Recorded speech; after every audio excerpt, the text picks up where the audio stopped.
겸손과 기도. 찬미 예수님.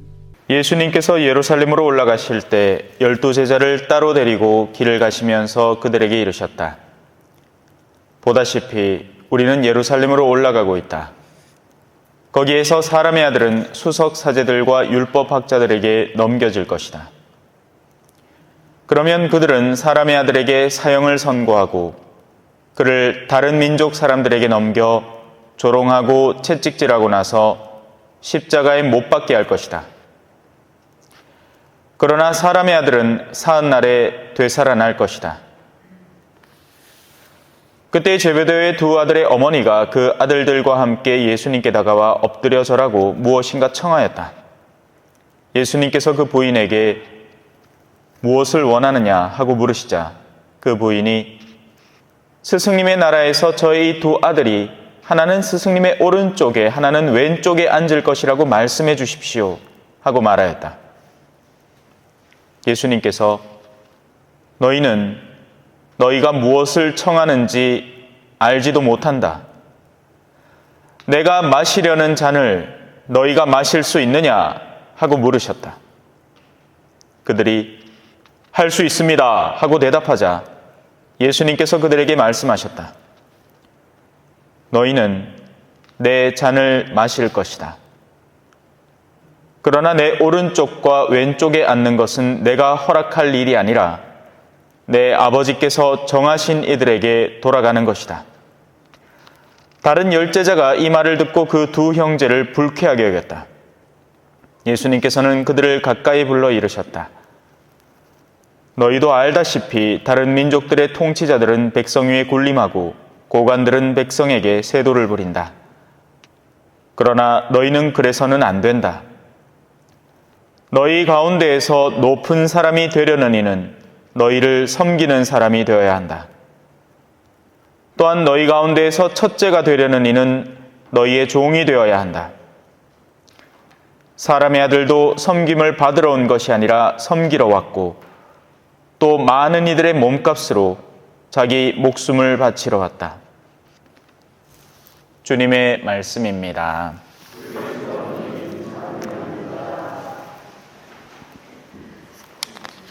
찬미 예수님.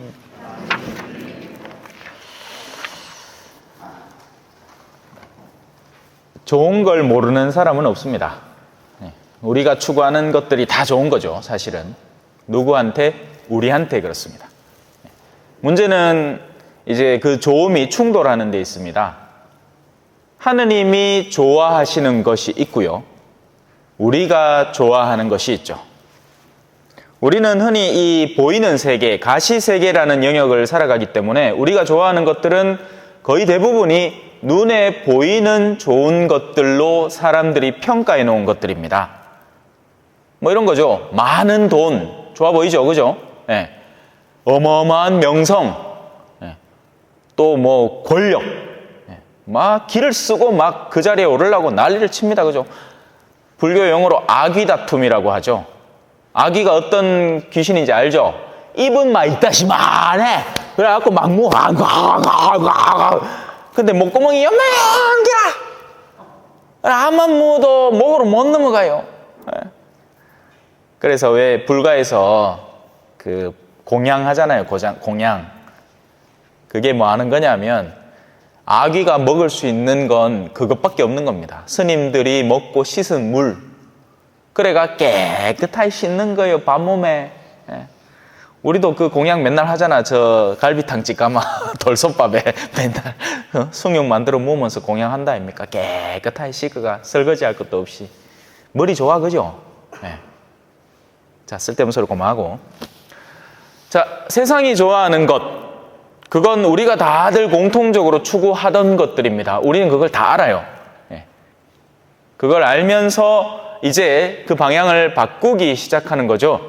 하느님께서 좋아하시는 것이 우리에게 전달된 겁니다. 사실 나는 이런 걸 좋아한다. 그래서 우리는 배워야 하는 겁니다. 그런 것들은 우리가 본능 안에 갖추고 있는 것들이 아니거든요. 하느님이 우리에게 사실 너희는 이것들을 좋아해야 마땅하다라고 가르쳐주는 부분은 우리의 본능, 동물적인 본능 속에 속해 있는 게 아니란 말입니다. 그래서 그걸 가르쳐 줍니다. 누가? 하느님의 제자들이, 소위 말하는 예언자들이 그 역할을 담당해서 사명을 받아서, 야들아, 자들 보니께네 저거 좋아하는 거 서로 갖겠다고 저 뜯고 싸우고 지 받고 앉았다. 머리 끄댕이 잡고 막 늘어지가 서로 미치듯이 싸우고 있다. 야, 저래 어리석은 아들이 어딨노? 나는 전부 다 넉넉하게 가지도록 충분히 베풀어 줬는데 욕심만 없으면 됩니다. 욕심만. 그러니까 그 마음들을 잘 고치가 서로 평화롭게 정말 참되게 사랑하면서 살도록 네가 가서 좀 가르쳐야 되겠다. 그래가 예언자들이 가서 가르칩니다. 그러면 사람들이 어떻게 반응할까요? 고맙습니다. 우리한테 이런 가르침을 줘갖고 우리가 이런 몰랐던 걸 알게 되고 너무너무 좋네요 할까요? 언지? 여기요. 요 가만히 보이기네. 요 지욕심이 더 크대. 그래가 우리한테 요 좋은 거 뭐하게 만들고 마치 엄마가 야들아 밥 먹고 그러고 간식 먹으라 하는데 아가 엄마 이거 맛있는 건데 빼뜨려 몰랐고 지금 이거 못 먹게 하고 엄마 나중에 다 빼뜨려 몰랐고 막 이래 몸된 마음 먹는 거하고 똑같습니다. 그럼 어떻게 되겠어요? 그 예언자에 대해서 긍정적인 반응은커녕 싫어하는 겁니다. 다행히 몇몇 사람들은 그가 가르치는 가르침에 올바로 귀를 기울여서 맞지 참 하느님이라는 분이 계시지 그리고 우리의 생이라는 것이 이 땅에서 완수될 수 있는 어떤 요소가 아니구만. 그러면 저 가르침을 잘 받아들여서 정말 내 마음의 내면을 저쪽으로 향하게 하고 내가 그쪽으로 나아가는 게 맞겠구먼. 이건 극소수란 말이죠. 비율적으로 적단 말이에요. 심지어 신자들 안에서도 같은 일이 벌어집니다. 나머지는 대부분 그 가르침을 주려는 상대를 증오하게 됩니다. 그냥 증오해서 멈추는 게 아니라 그 입을 틀어막으려고 해요. 왜? 들으면 들을수록 내가 나쁜 놈처럼 여겨지거든요. 난 지금까지 내가 잘 산다고 생각한 거야. 세상 것들도 잔뜩 갖고 또 교회 안에서 거룩함의 영역도 잔뜩 갖고 욕심 얼마나 많은지 이든 저든 다 가질락 해. 내가 주교님 친구고 내가 돈도 많고 사회적 위신도 대단하고 명예고 권력이고 돈이고 이 교회적 욕구고 다 품어안고 사는데 진짜 예언자의 말을 들으면 내가 갖고 있는 그것들이 마치 거품처럼 뻥뻥뻥뻥 터진단 말입니다. 풍선 안고 있던 사람들한테 바늘 갖고 한 개씩 톡톡 터뜨리는 것만 길어. 가있기네 나 자신이 엄청 초라해 보이는 거예요. 그러니 그런 말을 전하는 사람을 어떻게 느끼겠습니까? 증오하죠. 싫은 거예요. 저 인간 입만 틀어막으면 내가 지금 여기서 쌓아온 텃세, 여기서 쌓아온 위신, 이거 고스란히 간직하고 살 수 있는데, 내 성향하고 맞는 신부님 내가 또 미기감이, 술도 대접해감이, 그래갖고 또 친교 딱 맺어가, 내가 추구하는 어떤 신부님이 고스란히 그냥 오케이 맨으로 그냥 해가, 예스 해가, 나는 더더욱 이 지역사회 안에서, 더한 위신을 가진 사람으로 성장할 수 있을 것 같은데, 안 되는 기라, 그게. 다 터잡부거든. 산통 다 깬단 말입니다. 그래, 장사가 안 되잖아. 사람 자기 파는 거 가로막는 거 제일 싫어하거든요. 그래. 자, 예레미야를 없앨 음모를 꾸미자. 저놈은 인간 입만 틀어막으면 우리가 뭔 짓이고 할 수 있다. 대신에 그자가 없어도 언제든지 우리에게 내 귀에 달콤한 이야기를 전해줄 사제도 구할 수 있고, 조언, 내가 욕구하는 것을 이루어줄 현인도 구할 수 있고, 또 말씀도 예언자가 하는 말 들으면 달콤하고 좋다. 너는 내 사랑하는 아들, 내 품에 넣어도 아프지 않은 내 귀염둥이다. 나한테 축복 많이 받아갖고 돈 많이 벌으래. 다 잘 될 끼다. 하는 일마다 잘 되리라. 이런 얘기만 잔뜩 듣고 싶은 거예요. 마치 예수님 꼬실 때 마귀가 그랬죠. 예수님이 제일 첫 번째로 방어한 게 뭡니까? 사람이 빵만으로 사는 게 아니라 하느님의 위에서 나오는 말씀으로 산다 하니까 마귀가 그 다음에 바로 말씀을 준비했잖아요. 야, 떨어져도 받쳐준다 하더라. 니 한번 뛰어봐라. 한번 뛰어봐라. 한번 보자. 받쳐주나 안 받쳐주나. 어서 혀로그를 치고 그가 하는 말은 무엇이든 무시해버리자. 아주 현란한 계획이죠. 입만 틀어막으면 되니까요. 그래서 예레미야가 한탄하는 겁니다. 주님 앞에. 주님, 선을 악으로 갚아도 됩니까? 자, 여기서 또 우리가 혼돈이 생깁니다. 뭐가 선이냐? 무엇이 선입니까? 우리는 선이라고 하면 그냥 좋은 것이라고 치부해 왔어요. 제가 앞서 말한 가시적인 영역에서 나한테 좋은 것. 그런데 하느님이 의도하는 좋은 것은 십자가란 말입니다. 내 이름 때문에 너희가 목숨을 잃으면 목숨을 얻을 것이다. 자, 오늘 예수님도 사실은 그래서 제자들을 따로 데리고 가는 거예요. 왜? 이제부터 본격적인 가르침을 시작해야 되는데 이 가르침은 군중들, 이 사람의 범주에는 이 피라미드처럼 이 범위가 달라요. 예.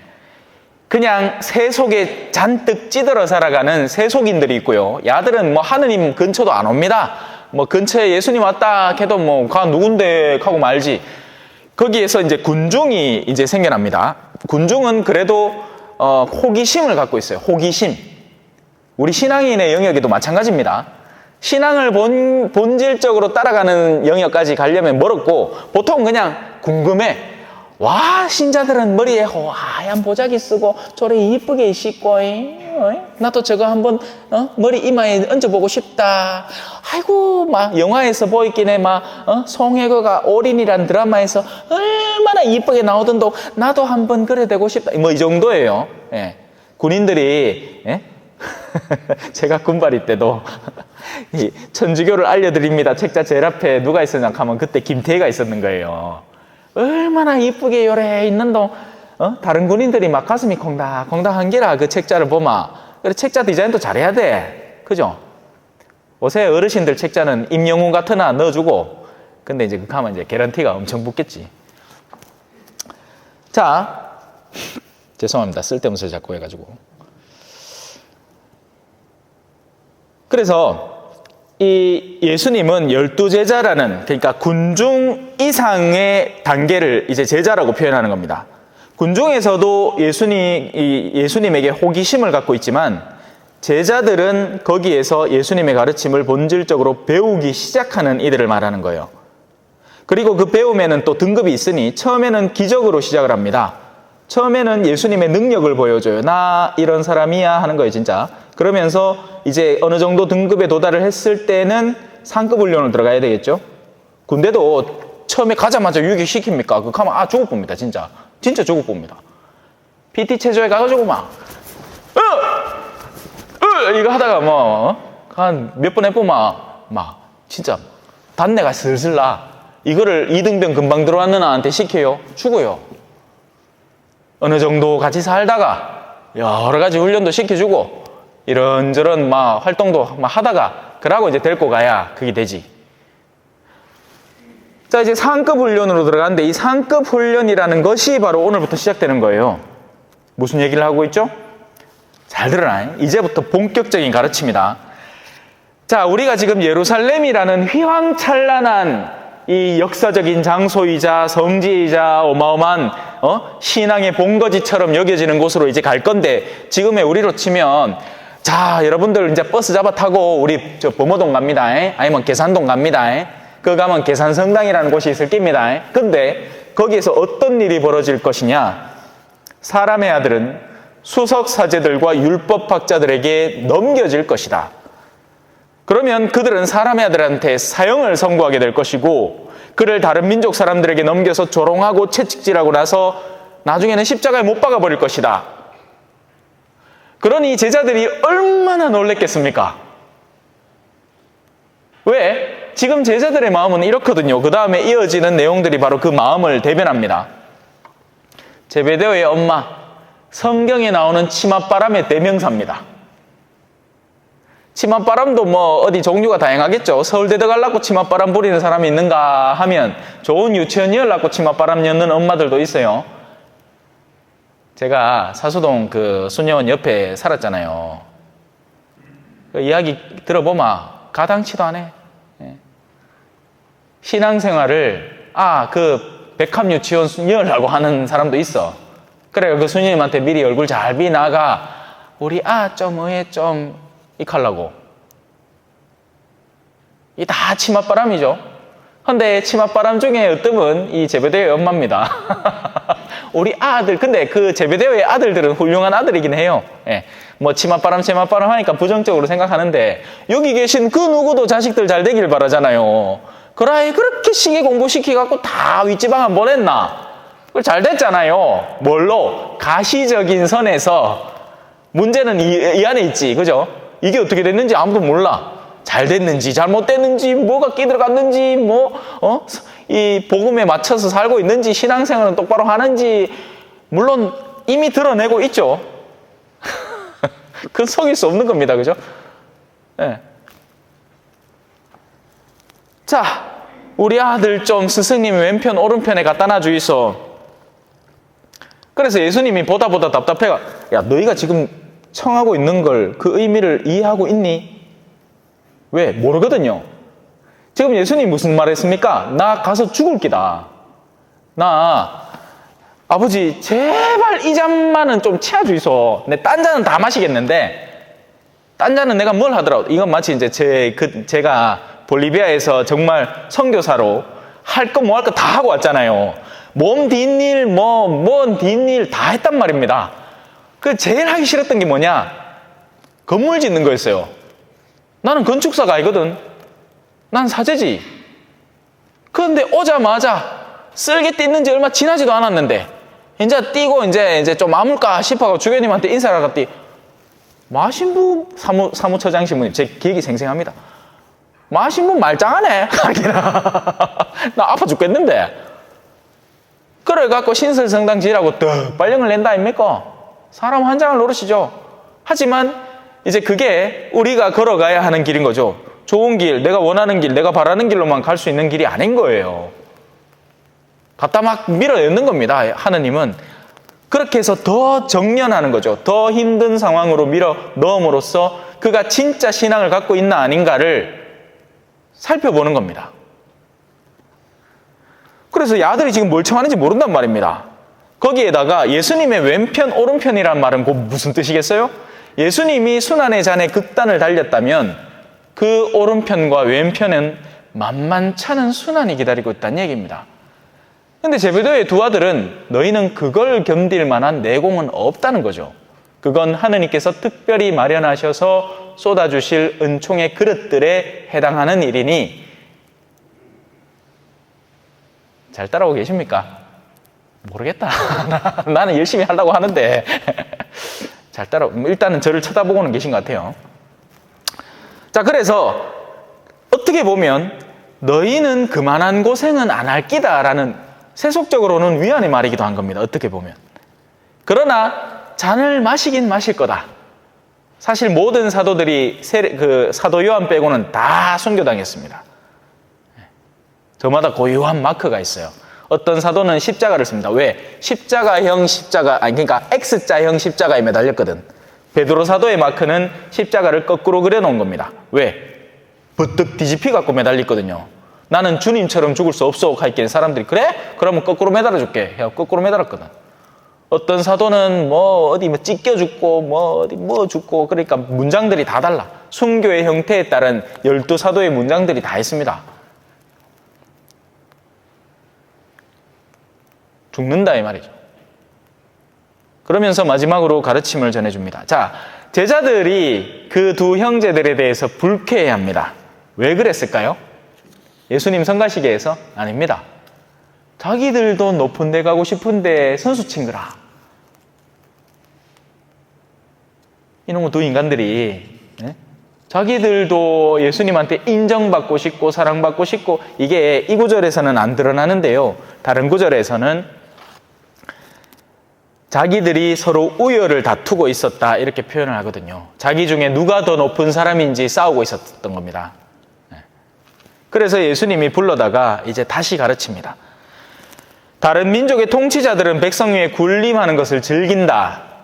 고관들은 백성에게 세도를 부리는 것을 즐긴다. 그게 통치자이고 고관들이 하는 짓거리다. 그러나 너희는 그래서는 안 된다. 근데 어쩐답니까? 그죠? 우리 마음은 안 그런 걸. 우리도 그러고 싶은데 참고 있는 거죠. 그래, 뭐하이. 뭐, 아내는 남편을 뒤집어 엎고 싶고, 뭐, 이런 서로 간의 이 힘의 간극들을 여전히 우리 내면에 간직하고 있는 겁니다. 그게 본능에 숨어 있는 거예요. 약육강식의 본능이 우리 안에 들어있거든요. 강자에게는 약하고, 약자에게는 강한. 하지만 우리의 신앙은 우리를 거기서 뽑아내서 거꾸로의 방향으로 자꾸 초대를 해주는 겁니다. 사람의 아들은 섬김을 받으러 온 것이 아니라 섬기러 왔고 많은 이들의 몸값으로 자기 목숨을 바치러 왔다. 이런 작업을 올바로 이루어내기 위해서 그러면 우리에게는 무엇이 필요할까요? 세속적인 조언이나 세속적인 가르침, 성경을 가르치는 방식도 다양합니다, 여러분. 성경을 얼마든지 세속적으로 가르칠 수 있습니다. 우리 귀에 달콤한 이야기들로 바꿔가지고. 하지만 성경의 본질은 그리스도의 순환입니다. 예수 그리스도의 십자가죠. 그래서 우리는 올바른 빛을 항상 기다려야 되고 받아야 합니다. 오늘 복음 하나송입니다. 주님이 말씀하신다. 나는 세상의 빛이다. 나를 따르는 이는 생명의 빛을 얻으리라. 하고 당신은 십자가의 길을 걸어갔고 우리는 그 십자가의 길을 빛으로 삼아서 같이 걸어가야 됩니다. 아멘. 찬미 예수님, 겸손과 기도.